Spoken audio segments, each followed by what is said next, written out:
Why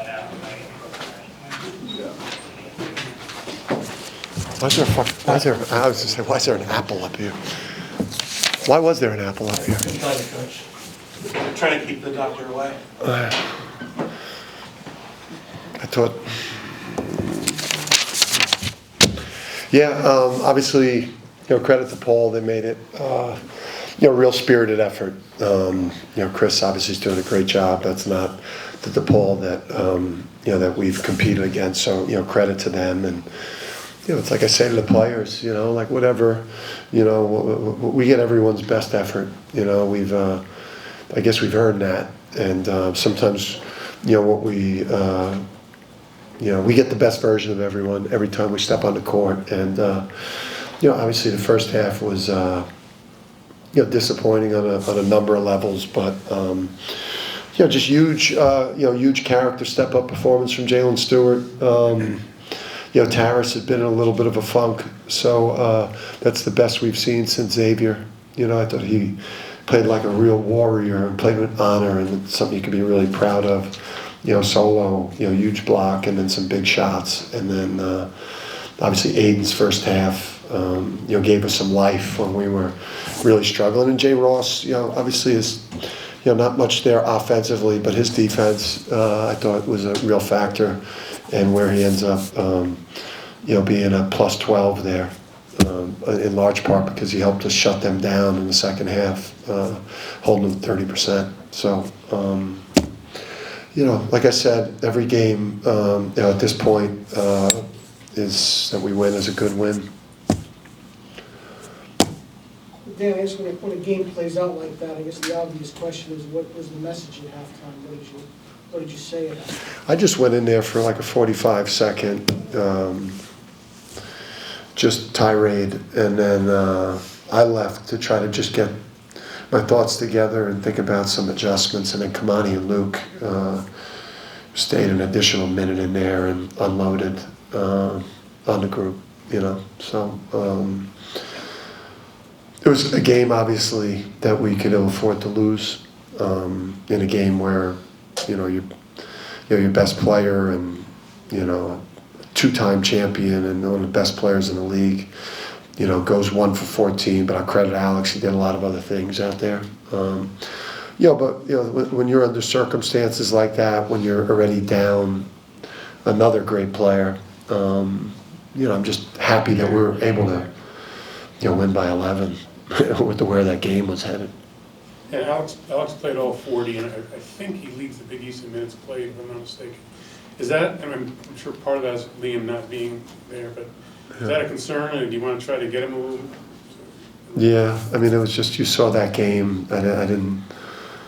We get down right from the start, and he does so much out there to get people organized and different things, whether it's scouting stuff on out-unders or sets that are coming or matchups, and then offensively helping people be organized with the stuff that we're running. So, I wish that I felt like there was a window to get him a minute or two, but we trailed, and I don't want to play anybody 40 minutes.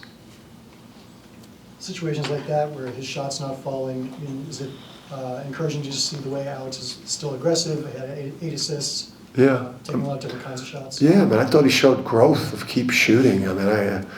If he made a couple more, he probably would have taken 18. And he has to do that right now with Liam out, and it's part of his development, just coming back, for this third year and learning what it really means to, to be the face and the top guy in the scouting report, and have to, he doesn't have the luxury of playing, on as loaded a team. So he's gonna continue to get better at making harder shots. And I was just happy that he stayed aggressive. I was happy that he continued to put pressure on the paint. And even when he's missing shots, he still creates space for other people to, because they're literally grabbing him. And, I don't want to do that again because. Did you ask Solo to be more aggressive in the second half? He only took 3 shots in the first half, and was really a huge part of that run that won you the game. I mean, they guarded him well. We got some stops. He got it in transition. You know, they chased hard and they were real physical with him, and so he had limited opportunities that way. But he made some clutch shots, and the floater, the big three, the 4-point play. Yeah, I think Friday you said that Solo was even ahead of where Hawk was at this point in his sophomore year. I don't know if you could expand on that a little bit. Shooting, like the efficiency and made. Luke had grabbed me and said, "Hey, as a sophomore, the Solo's actually, like, from a percentage standpoint and mades, he's actually ahead of Hawk." That way. Hawk, and I thought Solo's block today was like, and I thought he had some breakdowns, but I thought he also made some athletic plays where he got passing lanes, and he just got to fly around. I think he's such a UConn, guy, and he cares so much about us and not letting us down and helping us continue to win, and he's just gotten in his own way mentally about his defense. And I think the best thing he could do is just fly around, use your athletic ability. If he makes mistakes defensively, he can make up for it because he's got vertical ability and he's got long arms and big hands. So but he's a special guy. You can see he's a special player. He'll end his career here, with more championships and remembered as an all-time great shooter, scorer, player. And you talked about the effort and the energy to come out. Obviously you hear from the fans at one point. Is it good to sort of have them to keep you accountable, or was that moment just not sit right with you? Just hearing boos from the crowd. They were booing the officials? It sounded like both. Yeah. Well, I don't want them booing the officials either, especially Bert and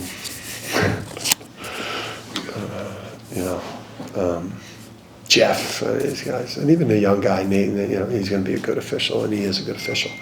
So they didn't deserve the boos. I don't know. I mean, I guess that's just for the fans to decide. Whether this program and everything we've given them the last couple of years, whether they believe that was the right thing to do. I'm not. My UConn fans, while I'm getting crushed by all types of people in the national media, my UConn fans have had my back since I've been here and are undyingly loyal to me, and and they get that same back from me, and that's why I'll never coach basketball at any other place unless you guys just don't want me here anymore. But that's for, I guess, the fans to decide whether they think, based on everything we've given them the last 2 years, whether whether that was warranted or not. Dan, was there something really specific you needed to get across at halftime right away? You yelled to them, run, get in the locker room, and then you mentioned kind of laying into them. Is there value in just doing that with volume, or was there a very specific? I don't think it helped. You needed to get I don't think us yelling at them helped. It was more we were frustrated, and we needed to get that out of our system so that when we returned to the locker room that we could then talk about things we need to improve on and adjust. But it was, there's a standard here, and, relative to the fans and their reaction. I mean, it's just, the standard that we've established, that we're not at right now. It's frustrating. It's frustrating for the team. It's frustrating for the coaches. At times it's frustrating for the fans too. But I do think, if we're ever able to get, Liam on the court again and get fully healthy and get that version of Taris consistently, and get that version of Jalen Stewart consistently, and get that defensive impact, from Jaden Ross consistently, and get that type of scoring and offensive punch off the bench from Aiden Mahaney. You're seeing Hassan struggle physically. That's why his play has deteriorated. But I think we'll be able to you know, his minutes have been down. We're doing things in practice for him to try to get his legs back. But, you know, again, if we could ever get, you know, Liam back on the court here, you know, when Liam was on the court, we were playing to a top 12 level in the country. You know, his absence has caused a lot of problems for the team that this team can't overcome at this point. So we just got to find a way to battle until we get whole again. How is this team at handling frustration? They're in situations they haven't been in here before. Are they good at playing through it, or is that something you're coaching them through? Yeah, I mean it's you know it's stressful to play at UConn, and you know when you're not as good as we've been, it's uncharted territory for Alex and Samson and Hassan and you know and Solo and Jalen and Jaden. I mean they're not used to playing this many games like this. I mean they're used to dominance, and then you know I think even the new guys, Taris and you know. Aiden, I mean, it's a different type of pressure when you play at a place like UConn, and you know. But these guys, you know, what we're trying to do is incredibly hard. You know, like what we did. You know, we did things that no one had ever done last year. You know, the former national champs that went back to back. I mean, they returned their whole team. You know, or pretty much their whole team, or at least all the stars from their team, and you know what we did last year, going back to back with. You know, pretty much only returning, I guess, 2 starters, and you know, like that was no one had ever done that before. And now we're trying to do something that's never ever been done before. It's not going to be easy, but if we do get healthy, you know, when Liam was in there, we were playing to a top 12 level in the country and in a very good position. You know, looking like a 3 seed in the NCAA tournament. Obviously, things have gone, you know, gone the other way for us. Hopefully we get him back, and then we get these guys that have been showing, like Jay Stu, you know, 14 at Villanova, you know, great game against Creighton at home, you know, 6 for 7 today, 15 points. Like, you look really good. If we can get consistency from that, some of these guys, and this kid returns, you know, we got a chance to get rolling again. Dan, it seems like you've done by and large a pretty good job against kind of the number 1 or 2 guys on each team, but some of the secondary guys seem to be hurting you. Yeah. Blocker, you know. Yeah. Kind of went off a little bit. Yeah. Yeah. I mean, listen, I think part of our problem, I think, early in the year was we weren't doing that. You know, the best players were hurting us, and now we're doing a much better job of taking away the better players, and then you know, maybe it's you know. Yeah, I mean, I see what you're saying. You're like Maddox's numbers against other, you know, Big East teams are probably not nearly as good, and you know, we've experienced some. You know, I don't know what our Ken Palm luck is. Does anybody know it? It's 242 coming today.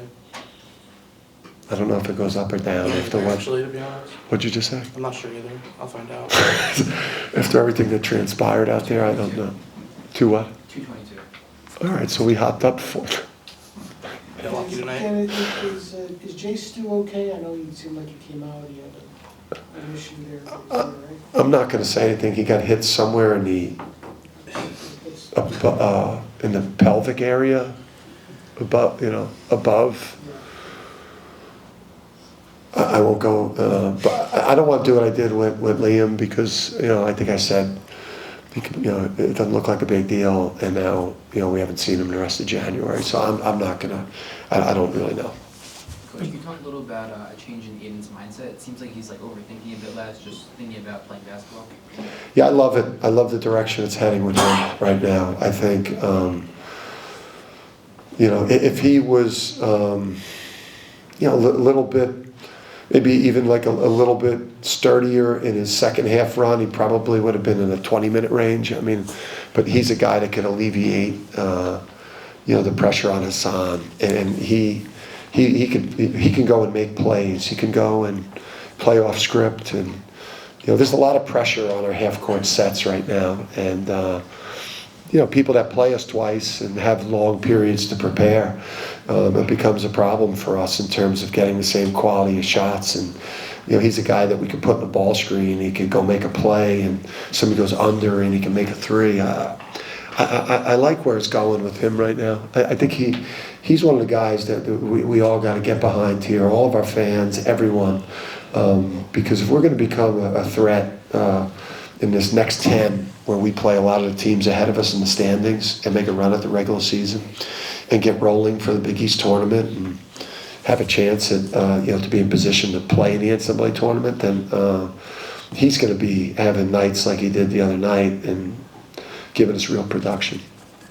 Take one or two more if you have them. Have you seen consistency from Jalen in practice? I mean, it obviously isn't showing up enough in games, but in practice, is he working hard? I mean, the thing with Jalen and Jaden, and these guys are developing. They were the two youngest players on the court probably today by, they have a very old team. These guys are very young. These guys are just young, developing players. We knew there'd be growing pains, right? Liam's absence has exacerbated the pressure on them to produce more. But Jalen Stewart has flashed his talent for us and shown what he's capable of. It's a consistency thing. It's it's empowering him to be more assertive offensively, and he was more assertive today. And Jaden Ross, same thing. I mean, there's some things offensively that obviously are not where we want him to be, but his defensive impact out there and his length and his disruption in the second half was huge for us. He's got to have a breakthrough game on offense to get the confidence going. But these guys are going to be, great players here, and just acknowledge that college basketball's gotten really old, and these guys are really young, and they've got a chance to be playing a different level of basketball in February and March. Thanks, everyone. Thank you.